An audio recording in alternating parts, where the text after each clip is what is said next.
kata ulama, orang yang meninggal dunia itu Bu, yang ditungguin cuma 3. Pertama yang ditungguin adalah kapan datangnya hari kiamat.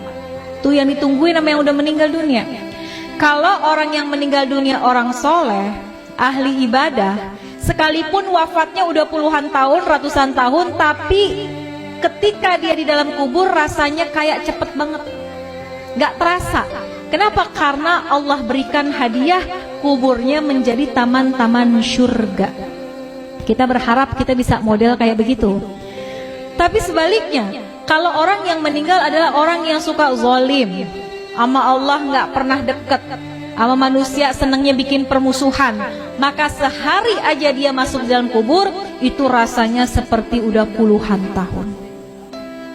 Udah bisa sampai ribuan tahun rasanya. Maka orang yang ada dalam kubur yang meninggal dunia nungguin kapan sih datangnya hari kiamat.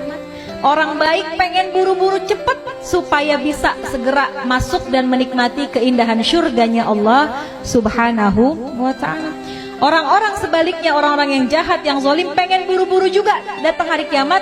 Dia pikir kelar siksaan kubur udah selesai, padahal masih banyak siksaan yang lebih besar, yaitu ketika datangnya hari kiamat. Maka pertama, orang yang meninggal nungguin kapan datangnya hari kiamat. Yang kedua, orang yang sudah meninggal, kata ulama, yang ditungguin kiriman doa dari yang masih hidup. Makanya kalau peringatan haul kayak gini Bu, yang paling girang adalah orang yang dihaulin. Itu dalam kitab Ruh digambarkan, orang yang dikirimin hadiah, ya, Fatihah aja, bahkan sekedar doa dari orang yang masih hidup kepada orang yang sudah meninggal dunia, di dalam kubur hatinya girang luar biasa, bahagia luar biasa, sampai penghuni kubur samping-sampingnya pada ngeliatin Bu.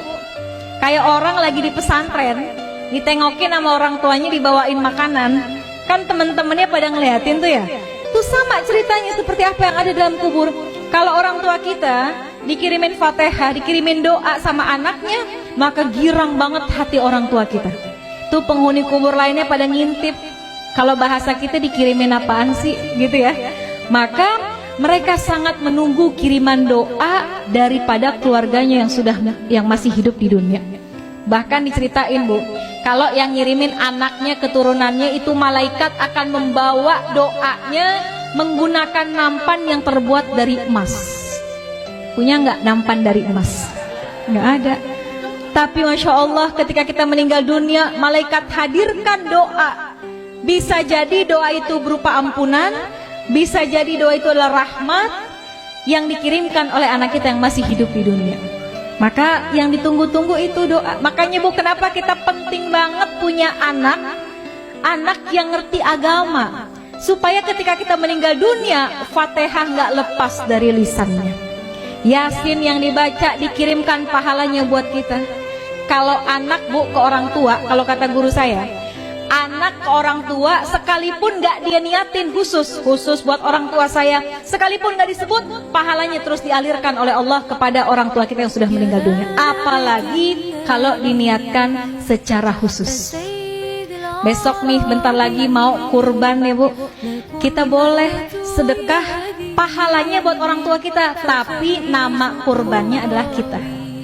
Kita kirimin deh, kita berkurban, pahalanya kita niatkan buat orang tua. Itu tuh hadiah yang paling baik, yang paling bagus, yang ditunggu-tunggu sama orang tua kita yang sudah meninggal dunia. Yang ketiga, apa yang ditungguin sama orang yang meninggal dunia? Kiriman laporan dari malaikat. Tuh malaikat itu Bu ngirimin laporan tentang anak cucu keturunannya. Kalau anak-anaknya pada soleh solehah, pada ahli ibadah, orang tua kita girang dalam kuburnya. Ya Allah, girang hatinya. Tapi kalau yang disampaikan oleh malaikat, anak-anaknya pada berantem, anak-anaknya ninggalin sholat, anak-anaknya pada nggak akur satu sama lain, itu juga berita itu akan sampai kepada orang tua kita.